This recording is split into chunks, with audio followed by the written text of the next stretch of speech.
Assalomu alaykum. Sirdaryo viloyati Sardoba tumani Paxtakor mahallasi 146-konturda joylashgan daladamiz. Bu yerda piyoz mahsuloti Xalq bank hamkorligida ekilgan. 2024-yilning dekabr oyida ekilgan. Dalamizning umumiy maydoni 10 gektar tashkil etadi. Bunda 20 ta dehqon xo'jaligiga biriktirilgan.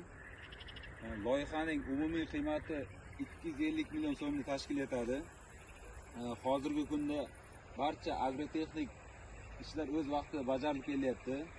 Bunda o'tash bor, mineral o'g'itlar bor, tabiiy o'g'itlar o'z vaqtida bajarilib, barchasi reja bo'yicha ketyapti. Reja bo'yicha Xudo xolasa 2025-yilda iyun oyining oxirida mahsulot tayyor bo'ladi.